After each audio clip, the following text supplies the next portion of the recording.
भगवान बुद्ध की वाणी, धम्मपद की गाथा और कथा, वर्ग नंबर 4, गाथा नंबर 13। शील की सुगंध उत्तम है। आइए सुनते हैं भगवान बुद्ध की यह कथा और उसके बारे में ग्रुप डिस्कशन और बुद्ध की इस स्टोरी का मर्म जानने का एक प्रयास। महाकश्यप थेर को पिंडपात, दान की कथा, स्थान राजगृह का वेणुवन। थेर महाकश्यप निरोध समापति अर्जित करके उठे। उनके मन में विचार आया कि मैं पहली भिक्षा किसी गरीब से ग्रहण करूंगा ताकि उसको इसका फल मिल सके, पुण्य मिल सके। देवताओं के राजा शक्र को जब यह मालूम हुआ कि महाकश्यप निरोध समाप्ति से उठे हैं और वे भिक्षाटन को जा रहे हैं, तो उसके मन में विचार आया कि गौतम बुद्ध के समय में उसने किसी भी भिक्षु को भिक्षा दान नहीं दिया है, अतः वह उन्हें भिक्षा देकर पुण्य अर्जित करेगा। महाकश्यप का विचार ज्ञात होने पर उसने एक गरीब का रूप धरा और उसकी पत्नी सुजाता ने भी गरीब औरत का रूप धारण किया और दोनों राजगृह में गरीबों की बस्ती में गरीब सूत्रकार का रूप धारण करके रहने लगे। महाकश्यप भिक्षाटन करते हुए उसके द्वार पर पहुंचे। शक्र ने उनसे भिक्षा पात्र लिया और उसमें चावल कड़ी डालकर महाकश्यप को दे दिया। कड़ी बहुत ही सुगंधित थी, उसकी महक पूरे राजगृह में फैल गई। तब महाकश्यप को अभिधान हुआ कि यह गरीब कोई साधारण व्यक्ति नहीं हो सकता, यह कोई पहुंचा हुआ ही प्राणी है। महाकश्यप ने अपनी अभिधा से जाना कि वो तो देवताओं के राजा इंद्र हैं। शक्र ने इस बात को स्वीकार की और कहा कि उसने गरीब बनकर इसलिए भोजन दान किया क्योंकि उसे बुद्ध के समय में किसी को भी दान देने का कोई अवसर नहीं मिला था। वह बोला, भंते, मैं भी पुण्य करना चाहता हूँ, मुझे कमाने की इच्छा है। पूरे सम्मान के साथ महाकश्यप को ऐसा कहकर वे दोनों अंतर्धान हो गए। भगवान बुद्ध ने विहार में बैठे हुए अपनी प्रज्ञा चक्षु से यह सब देखा और उन्होंने भिक्षुओं को इस बारे में बताया। भिक्षु लोग अचरज करने लगे कि शक्कर को यह कैसे मालूम हुआ कि थेर महाकश्यप अभी अभी निरोध समाप्ति को प्राप्त हुए हैं और उसके लिए यह सही और गौरव का अवसर है। महाकश्यप को भोजन दान देने का भगवान ने भिक्षुओं को संबोधित करते हुए प्रवचन किया और कहा, भिक्षु, इंद्र ने मेरे पुत्र के शील की गंध से आकर पिंड पात दिया है। जो गंध तगर और चंदन से आती है वह बहुत थोड़ी है और जो सुगंध शीलवान पुरुषों की है वह उत्तम गंध देवलोक में भी फैलती है। ऐसा कहते हुए भगवान ने यह गाथा कही। आगे भी पढ़ना है? हाँ, पढ़ो। गाथा मेन है ना, ये पढ़ो। गाथा। अपमत्तो अयम गंधो यायम तगर चंदनी यो च शीलवतम गंधो याति देवसु उत्तमो। अगर तगर और चंदन की जो यह गंध फैलती है वह अल्प मात्र है और जो यह शीलवानों की गंध है वह उत्तम देवताओं में फैलती है। हाँ, ये तो हो गया। हाँ, तो थोड़ा सा इसका शॉर्ट ब्रीफ भी बताओ जरा सा। हाँ जी, ब्रीफ तो ये है, ये जो मतलब एक तो वो गंध होती है जैसे फूलों की गंध, किसी भी चीज की गंध, ये तो वो होती है, थोड़ी सी टाइम के लिए होती है, लेकिन ये जो अच्छे पुरुषों के आचरण की गंध होती है ये मतलब ये ज्यादा देर तक रहती है और फैलती है, मतलब औरों में भी इसका इफेक्ट जाता है। हाँ, और क्या था इसका, ये महाकाश्यप वगैरह का, ये जरा थोड़ा सा शॉर्ट स्टोरी में बता दो, इनको हर्षा जी को समझ आ जाएगी। जैसे वो एक महाकश्यप थे, उनको जैसे भिक्षा का विचार आया, तो वो जो देवताओं के राजा थे शक्र, उन्होंने मतलब उनका मन था दान करने का। वो कहते भी महात्मा बुद्ध के राज्य में कभी मैंने दान नहीं करा, उनकी दान करने की इच्छा थी, तो वो भेष बदल के दान देने के लिए आए। तो वो महात्मा बुद्ध को पता चल गया, उन्होंने देख लिया अपने ध्यान से। तो वो मतलब कह रहे थे मेरा मन था भी इस मतलब दान वगैरह करना, मेरा मन हो रहा था, तो इसलिए भेष बदल के मुझे ये आना पड़ा दान देने के लिए।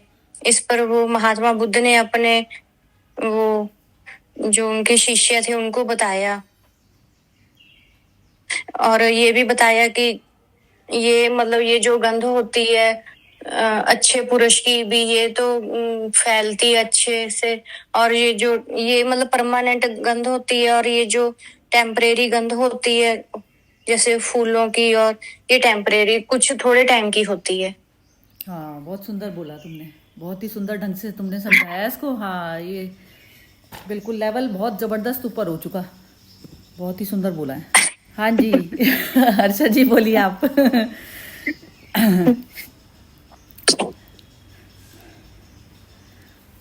हर्षा जी आप बोल पाएंगी? अनम्यूट करके बोलिए। मैं बोलती हूँ। हाँ। मुझे पूछना है कि ये जो कश्यप है वो कौन है और सका कौन है? शक्र। हाँ, शक्र तो हाँ। इसमें बताया कि देवता के उसमें जो इंद्र देवताओं का राजा बताते हैं ना, शक्र हाँ, को हाँ। तो वो बताया कि इंद्र जो है वेश बदल के उसका रूप लेके आए शक्र का। और जो वो महाकश्यप थे वो इनके वो थे जिन्होंने, एक तो महाकश्यप थे, एक मोगलान थे, तो जिन्होंने बुद्ध से जो ये जो समाधि जो प्राप्त की थी ना, समाधि कह दो या निर्वाण की अवस्था, जो स्टेज जो उनकी आई थी, बुद्ध के सबसे पहले ये दो शिष्य थे, ये वाले महाकश्यप और मोगलाना। तो इस प्रकार से ये जो महाकश्यप को जब निरोध समापति बता रहे हैं ना अर्जित, तो इसमें मतलब शुद्ध उसमें बोला है, तो ये एक तरीके से समाधि को उपलब्ध हो गए। समाधि को उपलब्ध होना वो है ना कि शरीर नहीं छोड़ा, वो शरीर छोड़ने वाली तो महासमाधि कहा जाती है बुद्धों की, लेकिन पहले वाली जो होती है वो समाधि कहा जाता है, जहां पर सारा समाधान हो गया, वो चीज बताइए। तो इसमें ये जैसे पूरी स्टोरी थोड़ी सी तो समझ आ गई होगी ना आपको, तो उसके थोड़ी समझ में आ। हाँ, तो आप इंद्र अपने 500 बीबियों के वाइफ्स के साथ दान करने निकला ना? हाँ है ना? हाँ तो महाकश्यप को दान देने गए ना? हाँ तो महाकश्यप उनको भगा दिया, बोला आई डोंट वांट टू, आप गरीब लोग को दान दो। हाँ, ऐसा है? हाँ? नहीं, उसने गरीब बनकर इसलिए भोजन दान, नहीं ऐसा नहीं, भगाया नहीं था मोना, भगाया नहीं था ना, इसमें भगाया थोड़ी ना था। नहीं, इसमें ना ये बता रहे हैं कि मोना एक बार दोबारा जरा ब्रीफ करो इसको, स्टोरी को जरा दोबारा एक बार करो। नहीं, अभी मैं रोटी बनानी है। अच्छा, चलो ठीक है, कोई बात नहीं। ये ना ऐसा नहीं था, मैं एक बार है ना आपके लिए दोबारा धीरे से पढ़ती हूँ इसको, स्टोरी को। हाँ। सुनिएगा। ये जो महाकश्यप निरोध समापति अर्जित करके उठे, उनके मन में विचार आया कि मैं पहली भिक्षा किसी गरीब से ग्रहण करूंगा ताकि उसको इसका फल मिल सके, पुण्य मिल सके। मतलब ये था कि ये जो भिक्षा थी वो किसी गरीब के घर से जो है ग्रहण करना चाह रहे थे, वो कह रहे थे ताकि इसको इसका पुण्य मिल सके।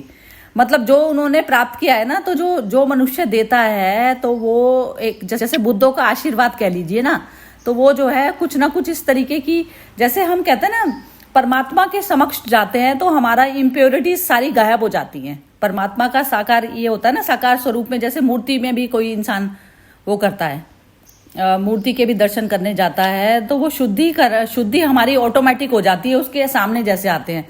तो ये बुद्धों में भी ना इस प्रकार की वो चीज, जो मनुष्य इतना शुद्ध हो जाता है ना, तो उसके अंदर वो पावर आ जाती है कि वो दूसरे को अपने आप ऑटोमेटिकली मिल जाता है, चाहे कितना भी बुरा मनुष्य होगा, लेकिन थोड़ा सा तो वो फर्क उसके अंदर भी आएगा ही आएगा। उसकी वाइब्रेशन इतनी जबरदस्त तगड़ी होती है कि वाइब्रेशन इस तरीके से कह लीजिए, या प्रकाश इतना होता है कि सामने वाले की जो गंदगी होती है उसको जला के खत्म कर देता है।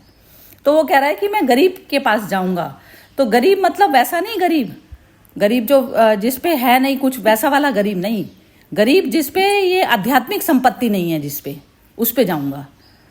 तो ये जो है उसमें ये बता रहे हैं। और इसमें कह रहे हैं कि फिर ये उसमें कह रहे हैं कि जब देवताओं के राजा शक्र को मालूम, देवताओं का राजा इंद्र बताया जाता है, महाकश्यप निरोध समापति से उठे हैं, वे भिक्षाटन को जा रहे हैं, तो ये चीज बता रहे हैं वो। और गौतम बुद्ध के समय में उसने किसी भी भिक्षु को भिक्षा दान नहीं दिया। अब वो इंद्र का बता रहे हैं कि इंद्र ने जो है गौतम बुद्ध के समय में किसी भी भिक्षु को जो है दान नहीं दिया, तो वो जो है भिक्षा देकर अब पुण्य अर्जित करने के लिए तैयार है। अब महाकश्यप का जब उसको पता चला कि वो जो है मतलब दान किसी गरीब के रूप में, तो उसने गरीब का रूप धरा। ऐसा इसमें स्टोरी में बता रहे हैं कि गरीब का रूप धरा, गरीब मतलब फिजिकल तौर पर धरा। और अपनी पत्नी सुजाता ने भी, गरीब औरत का जो है उसकी जो वाइफ थी, उसने भी ये किया। अब दोनों जो है कह रहे हैं राजगृह में गरीबों की बस्ती में गरीब सूत्रकार का रूप धारण करके रहने लगे। वो दोनों जो इंद्र और इंद्र की वाइफ थी, वो दोनों गरीब का रूप धारण करके रहने लगे उसमें। अब महाकश्यप भिक्षाटन करते हुए उसके द्वार पर पहुंचे। अब शक्र ने उनसे भिक्षा पात्र लिया। अब उसने भिक्षा पात्र लिया, उसमें जो सारा जो सामान था ना, चावल कड़ी वगैरह जो भी बनाई हुई थी, उन्होंने वो जो है महाकश्यप को दे दी दान में। अब कड़ी बहुत ही ज्यादा, उसमें कह रहे हैं कि बहुत ही ज्यादा डिलीशियस थी, तो उसके महक पूरे राजगृह में फैल गई, राजगृह में पूरे में फैल गई उसकी महक। अब महाकश्यप को अभी ज्ञान हुआ कि यह गरीब कोई साधारण व्यक्ति नहीं हो सकता। वो कह रहे हैं कि ये जो है उनको, महाकश्यप को तो वैसे भी पता चल ही जाएगा ना, जो इंसान अपने आप में मुक्त हो जाएगा तो उसको अपने आप ही पता चल जाती है कि ये साधारण व्यक्ति नहीं है और ये जो है कोई पहुंचा हुआ ही प्राणी है। अब महाकश्यप ने अपने मतलब ज्ञान से जाना, ज्ञान चक्षु से जाना कि वो तो देवताओं का राजा इंद्र है। और शक्र ने इस बात को स्वीकार किया और कहा कि उसने गरीब बनकर इसलिए भोजन दान किया क्योंकि उसे बुद्ध के समय में किसी को भी दान करने का कोई अवसर नहीं मिला था, इसलिए जो है उसने दान किया। अब उसने कहा कि भंते, भंते मतलब उसको बोलते हैं, ये जो भिक्षा लेने आते हैं ना, महाकश्यप को भंते बोल रहा है कि मैं भी पुण्य करना चाहता हूँ, मैं भी पुण्य कमाने की इच्छा है मेरी। तो पूरे सम्मान के साथ में उसने, पूरी रिस्पेक्ट के साथ, आदर के साथ में महाकश्यप को यह कहकर, और वे दोनों अंतर्ध्यान हो गए। वो दोनों अंतर्ध्यान मतलब वो उसकी वाइफ और वो, अंतर्ध्यान मतलब वो गायब हो गए, मतलब जैसे दान देके फिर वो मतलब डिसअपियर हो गए वहां से। और भगवान बुद्ध ने विहार में बैठे हुए अपनी प्रज्ञा चक्षु से यह सब देखा। अब भगवान जो थे, भगवान अपने उसमें बैठे हुए, तो कहते हैं ना जैसे त्रिलोकी हो जाता है, मतलब त्रिनेत्र वाला हो जाता है, जो उसकी होती है ना, जो शिव वाला नेत्र होता है वो खुल जाता है, तो जैसे दूर दूर तक की भी आप पकड़ पाते हैं ना चीजें, तो वो चीज बुद्ध में तो आई हुई थी। तो उसमें कह रहे हैं कि उन्होंने भिक्षुओं को इस बारे में बताया। उन्होंने वो जो भिक्षु थे, जो उनके पास में बैठते थे, जो साधना में लगे रहते थे, उनको बताया। भिक्षु लोग बहुत मतलब सरप्राइज हुए और कि ये शक्र को यह कैसे मालूम हुआ कि महाकश्यप अभी निरोध समापति को प्राप्त हुए हैं। मतलब कि उसको भी जो वो था ना इंद्र को भी ये चीज कैसे पता चली, ये जो है जो बुद्ध के जो शिष्य थे, बुद्ध से पूछ रहे हैं ये कि वो उसको प्राप्त हुए हैं। अब यह सही और गौरव का अवसर है, मतलब ये जो है अवसर अच्छा है, तो मैं इस अपॉर्चुनिटी का फायदा उठा लूं। जैसे वो भिक्षा के लिए निकले हैं तो उस चीज का मैं फायदा उठा लूं। अब महाकश्यप को भोजन दान देने का भगवान ने भिक्षुओं को संबोधित करते हुए प्रविचय मतलब बताया और कहा कि भिक्षु, इंद्र ने मेरे पुत्र के शील की गंध से आकर पिंडपात किया है। मतलब उन्होंने, वो कह रहे हैं शील की सुगंध जो है उनके स्वर्गलोक तक पहुंची है। तो स्वर्गलोक का राजा बताते हैं ना इंद्र को, तो उसमें कह रहे हैं इसलिए जो है वो उतर के आए कि उनसे जो है रुका नहीं गया, तो वो जो है वेश धारण करके आए और उनको जो है दिया, उन्होंने दान दिया। तो अब कह रहे हैं जो गंध तगर और चंदन से आती है वह तो बहुत ही कम है, लेकिन जो शीलवान पुरुषों की जो गंध होती है वो गंध देवलोक में भी फैलती है। अब ऐसा कहते हुए उन्होंने ये गाथा की कि तगर और चंदन की ये जो गंध फैलती है वह अल्पमात्र है, और जो शीलवानों की जो गंध फैलती है वह उत्तम देवताओं के उसमें भी जो है फैलती है। तो अब इसका ना कहानी का सार मेरे हिसाब से ऐसा है कि ये जो देवताओं की जो बात हो रही है ना, अब जैसे कोई मनुष्य अपने आप में अपने मन से मुक्त हो गया, अपने ही मन के कैद से, है ना, लिबरेशन का मतलब ही ये होता है कि अपनी मन की कैद से चेतना ने अपने आप को मुक्त कर लिया, ये लिबरेशन होता है। और यही इसी अवस्था को जागृति कहा जाता है कि चेतना ने अपना जो है पीछा छुड़ा लिया। जो मन के हाथों जो पहले मन के हाथों गुलाम बैठी हुई थी, तो वो मन अब मन को ऑपरेट करने वाली हो गई बजाय उसके अंदर कैद की। तो ये सबसे बड़ी क्रांति होती है मनुष्य जीवन में, जो मनुष्य अपने ही मन से मुक्त हो गया। और मन से मुक्त वाली अवस्था कैसे आती है कि मन से मुक्त वाली अवस्था आती है कि जैसे मन दौड़ाता है हमें, बार बार मन दौड़ाता है, हम मन के हाथों में चेतना बिकी हुई है, तो वो अपने आप ही जैसे गुलाम बनी हुई है। अब मन जो कहता है वो कहता है कि ये मन पूरा नहीं होगा, तो मन बेचैनी इतनी जबरदस्त उठती रहती है उसके अंदर। तो जिसने मन पर वो नियंत्रण अपना पा लिया, पूरी तरह से कंट्रोल पा लिया, तो वो मुक्त हो गया। अब मुक्त हो गया तो वो जो है सर्वव्यापी परमात्मा का एक हिस्सा हो गया। अब सर्वव्यापी परमात्मा में ये दिव्य चक्षु इस तरीके के हो जाते हैं कि वो पहचान हो जाती है उनको। अब वो कह रहे हैं कि मैं किसी गरीब के पास में जो है जाऊंगा, तो अब शील वालों की गंध कैसे होती है कि जैसे कि किसी उसमें एरिया में कोई वैसे वाले मनुष्य रहते हैं जो सात्विक हैं और सात्विक से पुण्य और ये सब चीजों में लगे रहते हैं। तो क्या होता है कि उनकी स्टेज तो अभी वो वाली नहीं आई, कि वो मुक्त वाली स्टेज नहीं आई है, लेकिन वो उस तरफ पर जा रहे हैं, उस रास्ते पर। तो कहते हैं ना कि देवता भी स्वर्ग से जो है नीचे उतरते हैं। बुद्ध के लिए भी उतरे थे कि जो है वो उसने ब्रह्मा ने, विष्णु ने, महेश ने बोला कि तुम जो है ज्ञान को बांटो।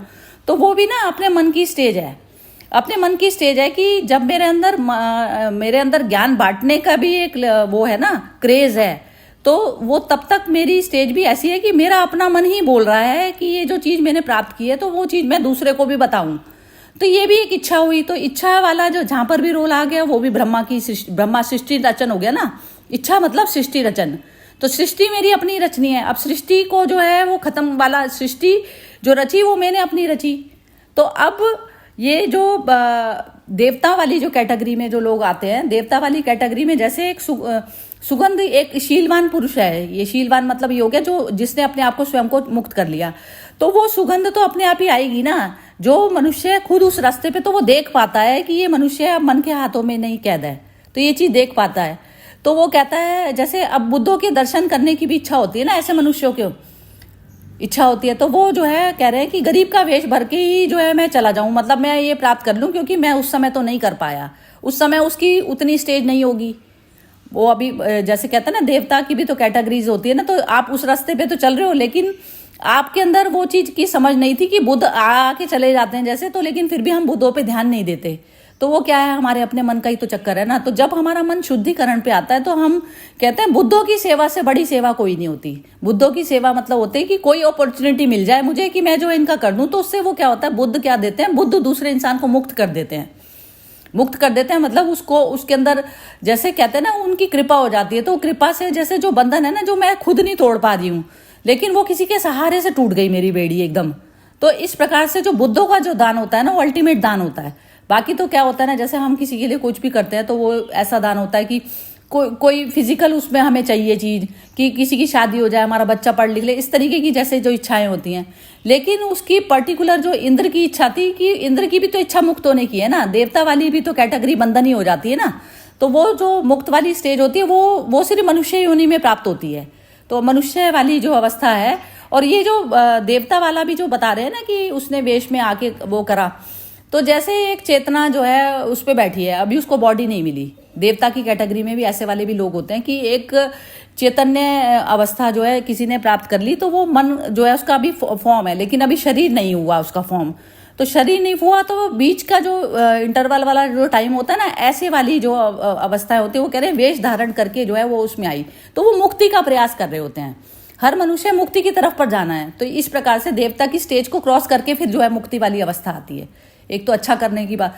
तो इस कारण जो है वो बोले कि बुद्ध के समय तो मेरे को नहीं मिला ये वाला अवसर, लेकिन अब महाकश्यप उस अवस्था को उपलब्ध हो गए हैं।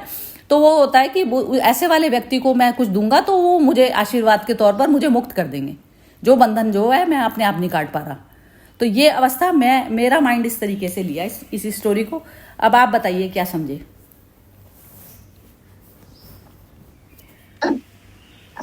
हाँ, तो मुझे अभी थोड़ा सुगंध, जैसे बोलते हैं ना कि वर्च्यू का जो सुगंध होता है ना, तो वो जो समझ में बहुत अच्छा है।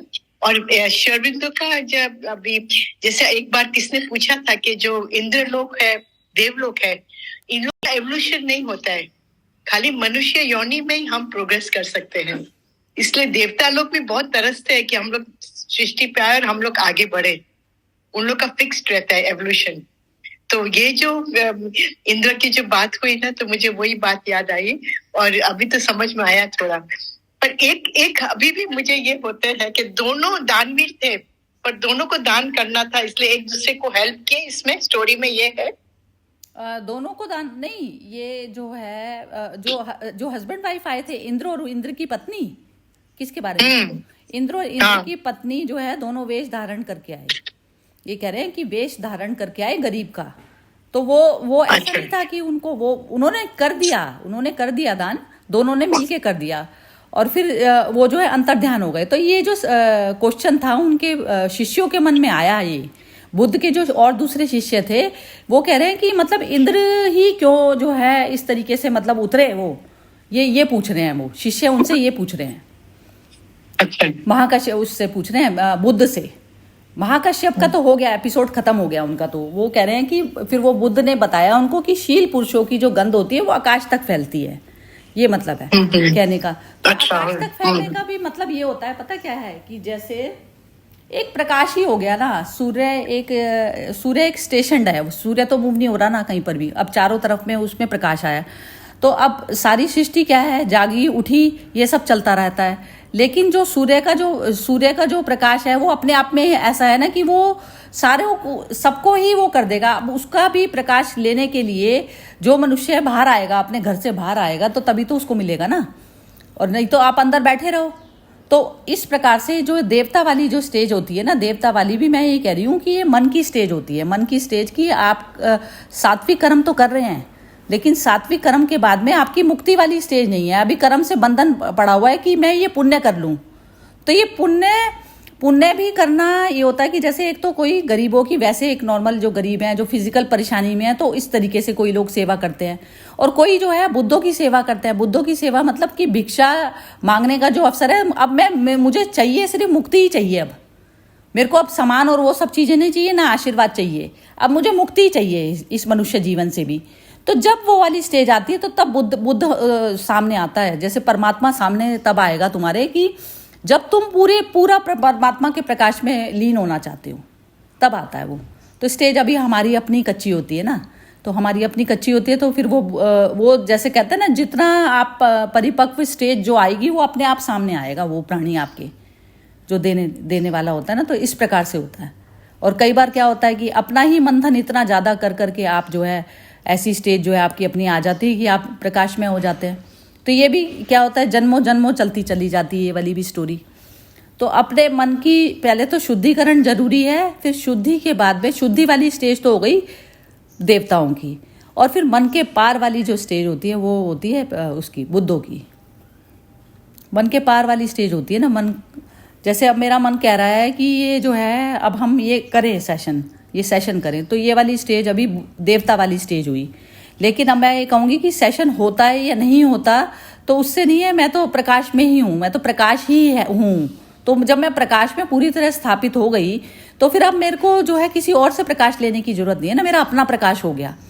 तो अब जो फिजिकल जो लेवल के जो कर्म हैं तो उसमें मैं कोई भी कर्म ऐसा वाला नहीं करूँगी कि जो बॉडी से रिलेटेड हो। इसको तो मतलब मुझे करना ही नहीं है।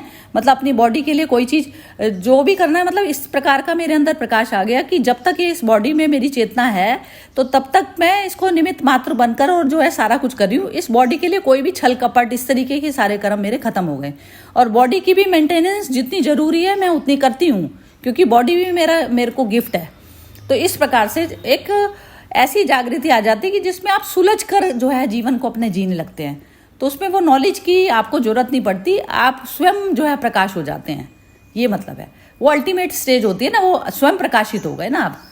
मतलब सूर्य हो गया आप, तो सूर्य को अब कौन सा दिया दिखाएगा। अभी तो कहते हैं ना, जैसे एक एक स्टेप अभी चल रहे हैं, अभी अंधेरा है लेकिन चल रहे हैं उस रास्ते पे। तो एक क्लैरिटी ऐसी होती है कि क्लैरिटी आ गई, बस खत्म, बस नॉलेज का रोल खत्म हो गया। वो क्लैरिटी जब तक नहीं आई ना तो वो मतलब ये नॉलेज का हमें सारा लेना पड़ता है। फिर वो क्लैरिटी आनी जरूरी है।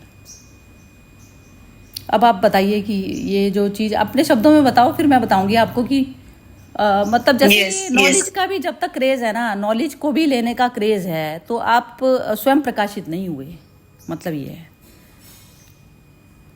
प्रकाश ही जब हो जाओगे ना, तो फिर क्या होता है कि आपके अपने शब्द आ जाते हैं, मोती आपके अपने होते हैं, अपने मोती होते हैं, तो फिर दूसरों के मोतियों की ज़रूरत नहीं होती ना, ये मतलब है, वो पूर्ण होती है अवस्था।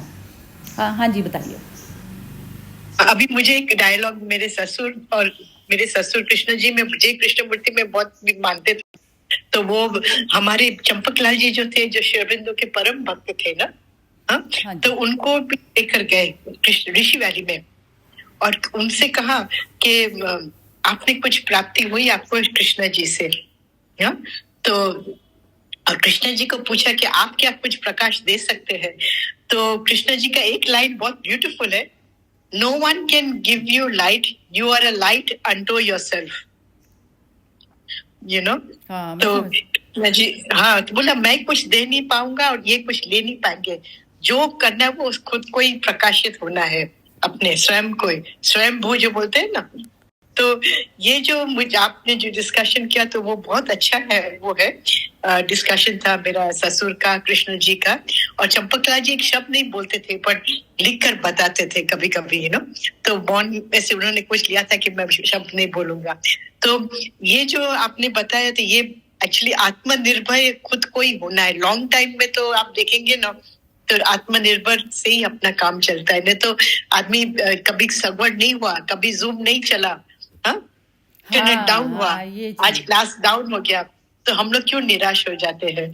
जैसे मैं बिल्कुल हम उसमें लोग बैठी को, हूँ, हाँ, मैं बिल्कुल डेथ बेड पे बैठी हूँ, सपोज कीजिए, हाँ, और मेरी इंद्रियां सारी इतनी वीक हो गई कि ना मैं कुछ पढ़ पाती हूँ और ना मैं कुछ जो है किसी का सुन पाती हूँ। मेरे ईयर की हियरिंग इतनी कम हो गई कि मुझे सुनाई भी नहीं देता कुछ भी।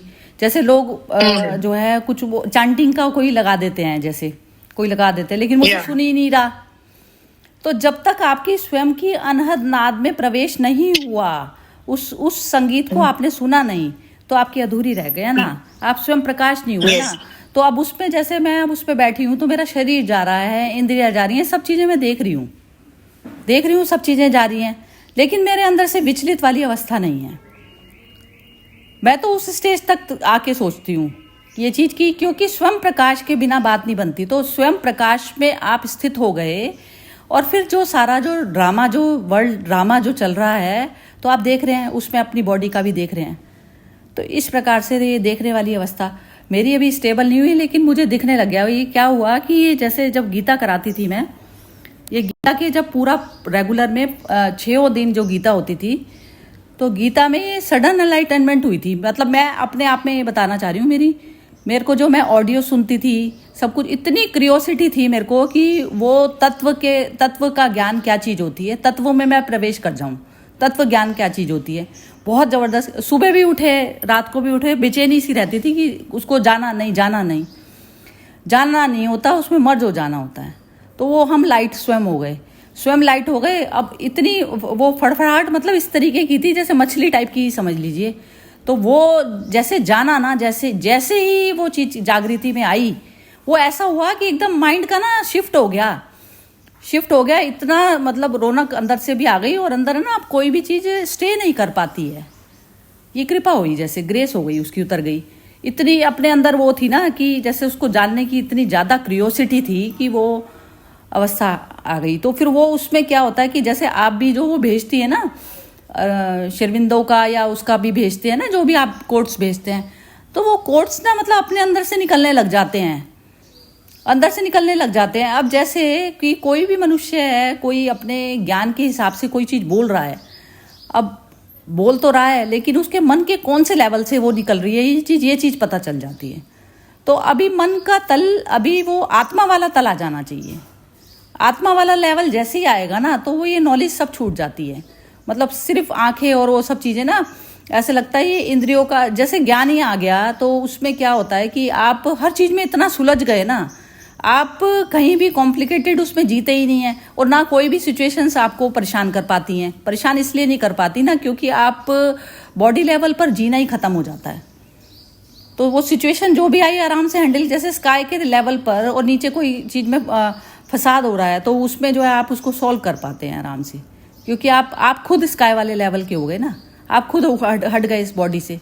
तो अब जहाँ तक वो ईगो का रोल था, ईगो क्या थी, ये शरीर भाव में होता है, किसी ने कुछ कह दिया कर दिया तो उस चीज़ों में क्या होता था, अटैक वाला कुछ कोई चीज़ पड़ गई या किसी के वर्ड्स माइंड में रह गए तो ये चीज़ पता चल जाती, इसने ये चीज़ पे इतनी पकड़ बनाई हुई है तो इसको ये चीज़ फील हो गई होगी, तो उसको तो एक उसको एक्सक्यूज़ करना आ जाता है और दूसरा अपने अंदर जाता नहीं है, कुछ भी किसी का जाता ये नहीं है ना, क्योंकि बॉडी के अंदर जो चीज़ जा रही है आ रही है, बस वो तो चलता है बॉडी का खेल।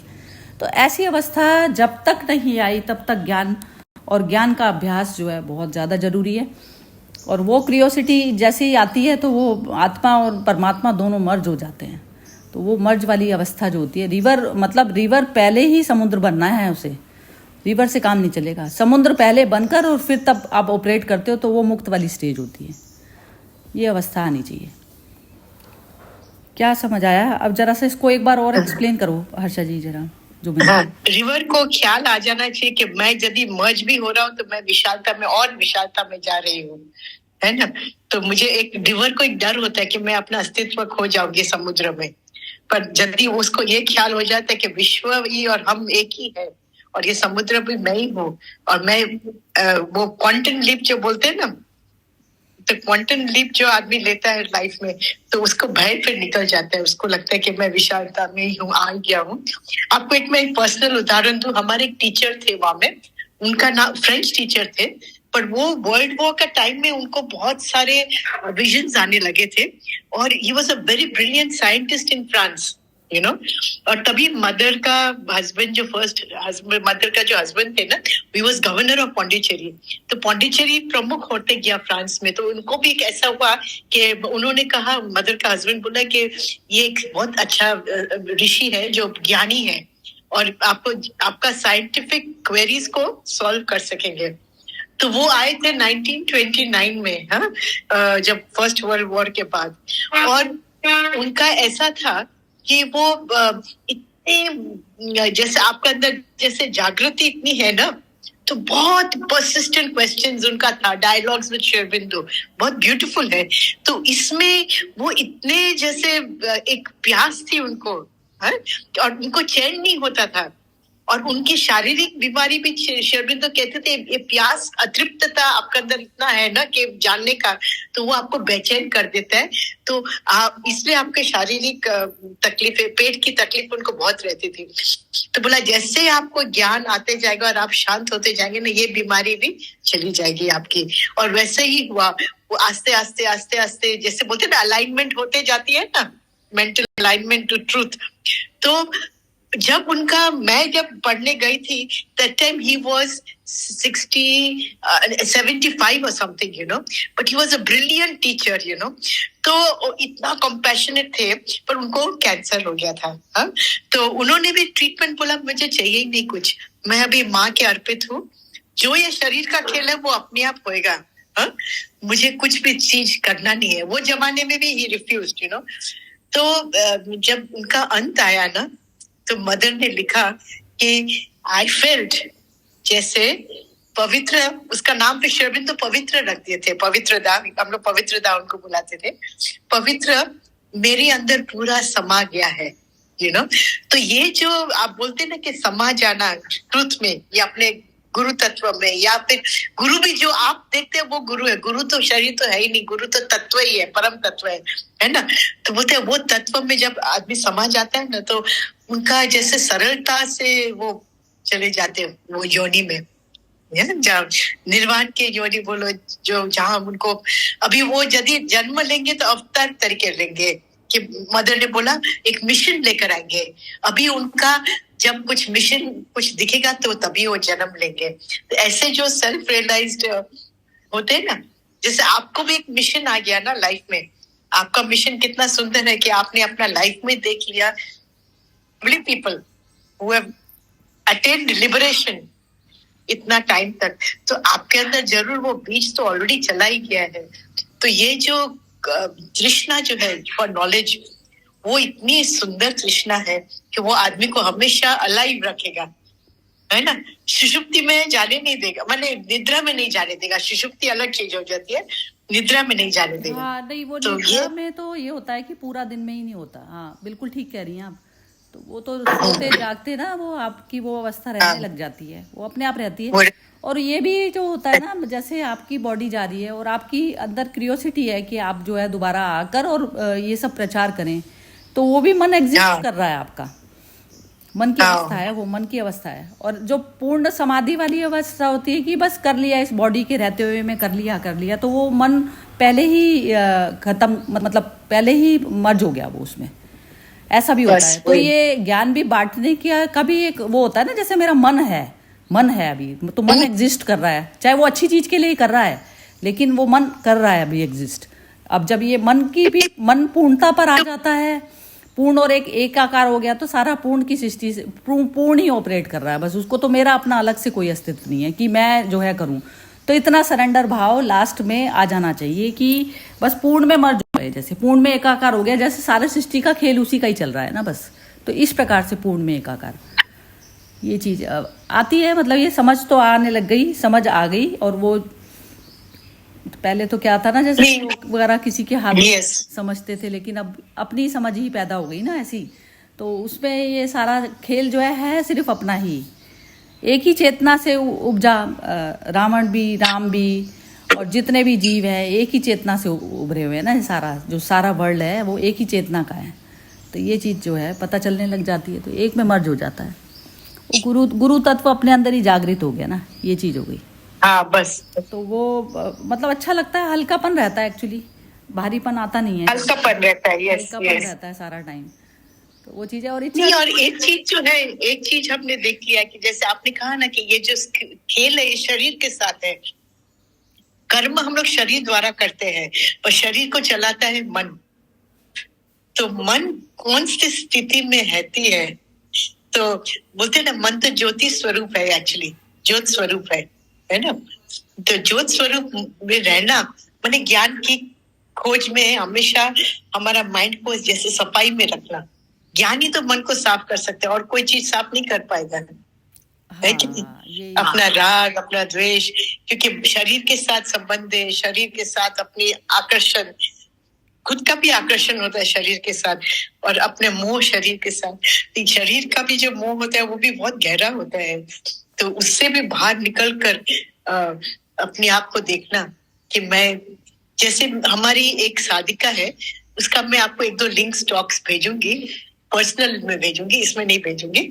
तो उसमें उनको एक्चुअली क्या था, शी इज अ पारसी, तो वो बोल रहे थे कि उनको कोड है कोड है। तो अभी at the age of 21 when you discover you got, जिसे शारीरिक वेदना बहुत होती है ना उसमें, तो उन्होंने कहा कि मुझे ये साइकोलॉजिकल सेटबैक से आया था। उनका she lost a dear friend, तो मेटाबॉलिकल डिसऑर्डर हो गया। वो सेट फ्रेंड का भी हुआ, और उनको इतना गहरा असर पड़ा कि शरीर का पूरा अणु में ये जैसे बोलते हैं ना मेटाबॉलिकल डिस्टर्बेंस आ गया।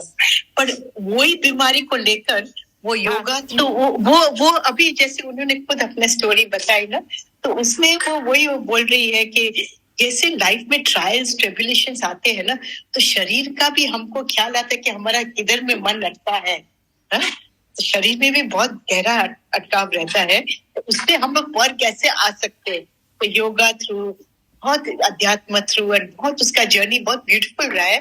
आज she is a teacher, yoga teacher है, और कितने बच्चे लोग को वो पौंडीचेरी ले जाती है, ध्यान कराती है, अपनी लाइफ को पूरा अर्पित कर दिया। दो उनका हस्बैंड भी बहुत अच्छे हैं, दे डोंट वांट चिल्ड्रन, पर ये जो उनका जो आप देखेंगे ना, उनका जो प्योरिटी है, तो वो बॉडी में रिफ्लेक्ट हो जाता है, आप देखेंगे तो उनका। तो मैं 1-2 लिंक जरूर शेयर करूंगी आप लोग। हाँ, तो बहुत अच्छा है। आप ना वो क्या कहते हैं, ये जो इसमें ग्रुप में भेजिएगा, सबके लिए हेल्प हो जाती है ग्रुप। अच्छा, इसमें भेजूं मैं? हाँ, ग्रुप में ही भेजिए, कोई बात नहीं है, क्योंकि ग्रुप में ही ज्यादा बेटर है। उनका दर सैटरडे का टॉक्स बहुत सुंदर होता है। हाँ, और मैं भेजूंगी। तो मुझे लगता है कि हम लोग को माइंड को भी एक अलग डायमेंशन भी मिलता है। जितना हम लोग अलग सुनते हैं ना, जैसे अभी हम परमहंस योगानंद का गीता आई है, उसमें वो क्राइस्ट का बहुत अनुवादन करते हैं जाते, क्योंकि उनको क्राइस्ट का बहुत एक्सपीरियंस था। पर वो भी एक अच्छा है, वो भी मैं सुनती हूँ, पढ़ती हूँ। चिन्मयानंद का भी होता है गीता, ज्ञानेश्वरी भी है। ये सब अलग अलग देखते हैं तो थोड़ा ख्याल आ जाता है कि दुनिया कितनी विशाल है नहीं, है मैं ना। इस बारे में ना आपको एक ये वाली चीज भी बताना चाह रही थी कि जैसे हम माइंड को भी हम देखने वाले हैं, देखने वाले मतलब विटनेस हैं। तो आप वो वाली स्टेज पे जाके देखिए, पहले आप बैठ के देखेंगे तो आपको खुद रियलाइज होगी चीज़ कि जैसे अब हम बॉडी की हम केयर करते हैं, ठीक है, केयर करते हैं, लेकिन जब हमारे अंदर बॉडी कॉन्शियस भाव है, तो जैसे कि आपके फेस पे चोट लग जाए तो आप उसके लिए कॉन्शियस रहेंगे, और वही चोट आपके कमर पे लग जाएगी तो नहीं, तो वो बॉडी कॉन्शियस भाव हमें पता चल रहा है कि मन परेशान हुआ, फेस पे लगने से ज्यादा परेशानी हुई। और दूसरा, Yes. अब जैसे हम कोई वो कराते हैं, फेशियल कराते हैं या कोई भी चीज कराते हैं, तो हम बॉडी कॉन्शियस हैं तो तभी तो फेस का करा रहे हैं। लेकिन जब एक मुक्त की स्टेज आती है ना, तो आपके सारे कर्मों में कैसे फर्क पड़ता है, वो ऐसे फर्क पड़ता है कि जहां पर जिस चीज की रिक्वायरमेंट है आप वो चीज को देखेंगे। जैसे आपके पैर गंदे हैं, तो आपके पैर गंदे हैं तो आप पैर को ज़्यादा उसकी केयर करेंगे बजाय फेस के। तो वो क्या है कि ये बॉडी पूरी मेरी है, अब इसका पूरा ख्याल रखना है, तो आप बॉडी कॉन्शियस नहीं रह गए तो आप वहां पर देख पा रहे हैं ना जहां पर प्रॉब्लम है, जो प्रॉब्लम वाला एरिया है उसको देख पा रहे हैं। तो ये चीज हमारी हर Yes. जगह आ जाती है, एक एक चीज में आ जाती है। इवन जब बॉडी कॉन्शियस वाला जो भाव है, तो वो बॉडी कॉन्शियस वाला भाव में हम जहां पर जिसको जितनी अटेंशन देनी चाहिए हम उतनी नहीं देते, और वो देना तब होता है जब हम बॉडी कॉन्शियसनेस से दूर हो जाते हैं, दूर हट के देखने लगते हैं। तो इस प्रकार सम्यक स्थिति में आ जाता है हमारा माइंड। माइंड को भी हमें ऑपरेट करना है ना, माइंड को हमें लगाना है कि तुझे अभी फेस की चिंता मत कर, फेस तो अपने आप ही ठीक चल रहा है, लेकिन अभी इनकी पैर की केयर कर लो कि वो कट रहे हैं या एड़ियां कुछ खराब हो रही हैं, कुछ हो रहा है। तो ये चीजें हमें पता चले, तो ये एक जागृत पुरुष के लक्षण है। कोई कह दे कि शरीर को ही छोड़ दिया जागृत लोगों ने और वो शरीर का कुछ ध्यान नहीं रखते, तो वो भी एक गलत है। वो पूर्ण जागृता वाली जो स्टेज होगी तो उसमें आपको सब कुछ का पता है, क्योंकि वो बॉडी को भी आप ढंग से एज अ गिफ्ट के तौर पे रखेंगे ना, किसी ने कोई चीज दी है तो उसको खराब तो नहीं कर देंगे ना। तो ऐसा एक बार ये अनामिका जी भी आई हुई है, तो इनसे भी, हाँ अनामिका जी बोलना चाहोगी आप कुछ? नहीं सरिता जी, वो तो आपने वही मैसेज देखा तो मैंने वापस ज्वाइन किया, अभी जस्ट आई हूँ, बच्चों का पीटीएम था तो। हाँ नहीं बढ़िया करा। और क्या, ये इसके बारे में ही बात हो रही थी कि ये जो पूर्ण उसका होता है ना, कि जैसे सन, मैं खुद ही स्वयं सन बन गई, सन के साथ में मर्ज होके मैं अपना प्रकाश हो गया मेरा अपना। तो जब प्रकाश हो जाता है तो प्रकाश में कैसे एक्शन होता है, मैं ये बता रही थी। तो हर्षा जी ने भी अपना किसी का एक उदाहरण बताया था, तो इस प्रकार से ये जो है टॉपिक ऐसा चल रहा था आज। तो बहुत अब मतलब है तो बढ़िया ही, मतलब ये है कि जैसे आप प्रकाश वाली जो अवस्था होती है तो उसमें फिर आपको ज्ञान की भी जरूरत नहीं पड़ती, मतलब बाहरी ज्ञान की जरूरत नहीं पड़ती। आप फिजिकल प्रकृति का, नेचर का ज्ञान तो लेते हैं, जैसे कि अग्नि जलाती है, ये सब करती है, तो और कौन सा केमिकल मिलने से कौन सी चीज बनती है। जागृत पुरुष हमेशा वो 5 तत्वों के खेल को खेल की तरह से देखते हैं, ये अवस्था रहती है उनकी, हमेशा माइंड की ये अवस्था रहती है। तो माइंड कभी भी परेशान नहीं होता उनका, हमेशा जो है माइंड अल्टीमेट रिलैक्स में रहता है। और फिर रिलैक्सेशन से जो आपका कर्म और एक्ट निकलता है तो वो होता है पूर्णता से एक्ट किया हुआ। और एक तो होता है हम पैनिक में करते हैं एक्ट, तो एक पैनिक का होता है एक एक्ट, एक कंपलसरी हम किसी भी वृत्तियों के कैद में पड़े हैं, एक वैसे एक्ट होता है।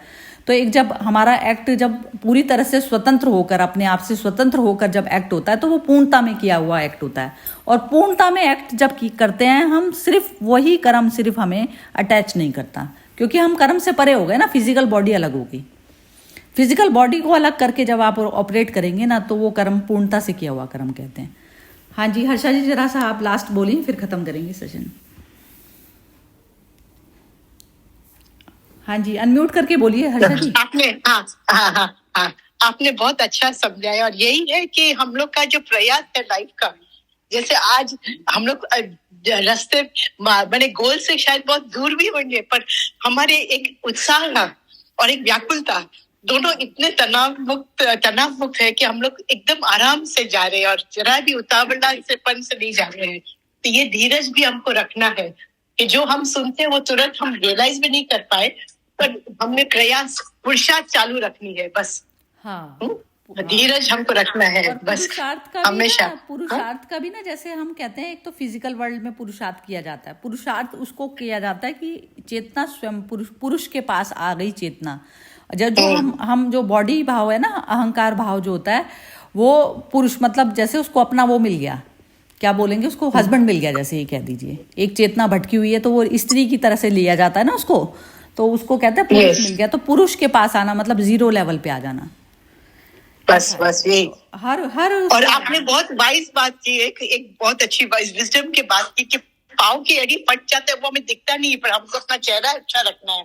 तो हमारी विजडम भी जो है ना वो बहुत एक्सटीरियराइज हो गई है ना, सचमुच। बाहरी दृष्टि, तो जितना बाहरी दृष्टि इतना you are less and less unwise. जितना you're losing your wisdom actually। जितना बाहरी हम दौड़ते थे उतना हमारा विजडम का लेवल्स कमती होते जाएगा, और जितना हम लोग डीपर जाएंगे उतना हमारा विजडम बढ़ेगा। ये जो सार जो है जिंदगी का, वो बोलते हैं ना कि मेरे ससुर एक बहुत अच्छा बोलते थे, ससुर अच्छा बोलते थे, घर को डेकोरेट किया हमने। बेडरूम को तो करते जा रहे हैं साफ, बहुत सुंदर बना लिया, सब कुछ कर लिया, और जैसे ही हम बाथरूम की तरफ तक आते हैं हम उसको छोड़ देते हैं। तो बाथरूम ड्राइंग रूम हो जाना चाहिए ना पहले, तो बाथरूम जो है वो ड्राइंग रूम हो जाना चाहिए पहले। तो इस प्रकार से जैसे जब तक मनुष्य का ये वाली चीज नहीं होगी ना, तो अब फेस को तो चमका रहा है, और लेकिन एड़ी चमकाएगा फेस अपने आप ही सुंदर दिखाई देने लग जाएगा। सही बात है, सही बात है। और ऊपर से ये होता है कि पहले मन को चमकाएगा तो उसमें अपने आप ही चेहरे पे हाव भाव अच्छे आएंगे। तो ब्यूटी मतलब ब्यूटी भी एक तरीके से कहा जाती है, तो वो मन सुंदर तो आपकी ब्यूटी भी जो है अच्छी लगती है। और नहीं तो ब्यूटीफुल भी आप दिखने में यदि बहुत खूबसूरत भी हैं तो, लेकिन वो खूबसूरती कितनी बेकार लगती है यदि आपके अंदर से इनर इंटेंशंस यदि आपकी खराब हैं तो फिर वो चीज नहीं जमती। तो वो शीलता जैसे आती है ना, तो वो बुद्धों की वो शीलता जब तक नहीं आई तो बस उसके लिए जिसको क्रेविंग है उस चीज को जो है मुमुक्षा कहा जाता है। मुमुक्षा ये कि मैं बोलते हैं तन भी सुंदर मन भी सुंदर। हाँ तो सुंदरता की मूर्त है, तो यही तो है। और तन भी आप देखिए बहुत जो बचपन से, जैसे बचपन में यदि कोई व्यक्ति बहुत कुरूप भी पैदा हुआ, यदि हम उसको कहते हैं कि ये ब्यूटीफुल नहीं है बिल्कुल भी, लेकिन यदि वो एनलाइटनमेंट की तरफ पर चलना चालू हो गया, सपोज कीजिए कि उसको ऐसा एनवायरनमेंट मिल गया कि वो जो है जागृति वाले बंदे आसपास उसके घूम रहे हैं, और उसकी जो ब्यूटी में जो निखार आएगी ना, वो काला होगा, वैसा होगा, या अजीब सी उसकी शेप होगी बॉडी की, तो भी वो ब्यूटीफुल लगेगा दिखने में, क्योंकि उसकी वो आती है, खुशबू तो आने लगती है, लेकिन वो ये होता है बस वो उसमें भी आंख चाहिए दूसरों की। जैसे इसमें था ना वो जो देवता उतरे, इंद्र उतरे ना अपनी वाइफ को लेकर जो उतरे, तो वो यही चीज है कि देखने वाली भी दृष्टि, लेकिन वो उसमें फर्क नहीं पड़ता। वैसे उसको जो ज्ञानी होता है ना, ज्ञानी को फर्क नहीं पड़ता, उसके साथ कोई वैसा व्यवहार करता है ना, बहुत ज्यादा खराब भी व्यवहार कर रहा है ना उसकी बॉडी को लेके, तो वो इतना महत्व नहीं देते उस बात को, तो वो उस चीज से परे हो जाते हैं। चलिए खत्म करते हैं आज का सेशन। हाँ अनामिका जी बहुत अच्छा लगा। बहुत बढ़िया रहता है ये, आपके आने से हुआ है वैसे ही। हाँ जी अनामिका जी कुछ बोलेंगी? नहीं सरिता जी आज कुछ नहीं बोल। अच्छा चलो अच्छा हो गया आप भी आ गई तो। बहुत अच्छा लगा। नहीं 5 मिनट का तो 5 मिनट का ही सुन लेते हैं ना, ऐसा लगा। नहीं ये तो बहुत आज का लंबा तो चला डिस्कशन, लेकिन बहुत हेल्दी होता है ये डिस्कशन ना। क्या होता है हम संसारिक डिस्कशंस तो बहुत लंबे चला लेते हैं, लेकिन ये वाला जो डिस्कशन होता है ना, इसमें क्या होता है आप डेप्थ में जाते चले जा रहे हैं, तो बस वो कब आपका मर्ज होना हो जाएगा ना, जैसे आप खोदते चले जा रहे हैं, डिग करते चले जा रहे हैं, तो समुद्र से कब मिलन हो जाएगा पता ही नहीं चलता ना। पता चला वो लास्ट कुल्हाड़ी थी बस मारने की, ऐसा होता है। सरिता जी हम लोग सब ऊंट बन रहे हैं, पानी भर कर रखे हैं, जब हम लोग डेजर्ट में जाएंगे तो यही पानी काम आएगा। डेजर्ट में तो जा ही रहे हैं, डेजर्ट वाली तो अवस्था आ ही रही है, क्योंकि एक एक दिन जो है करके बिल्कुल उसकी तरफ पर जा रहे हैं ना, कि सारी इंद्रियां तो खत्म होंगी, जब तक इंद्रियां हैं उनको ये चीज की पूरी नॉलेज दे दी जाए, इनसे जो है यूज कर लिया जाए। बिल्कुल यस बात कह रहे हैं आप, बिल्कुल। चलिए ठीक है, बहुत ही सुंदर रहा सेशन आज का भी। चलिए खत्म करते हैं। हाँ जी बहुत ही बढ़िया रहा, बहुत ही बढ़िया। Thank you. ओके अनामिका जी, जय श्री कृष्णा। ओके जय श्री कृष्णा।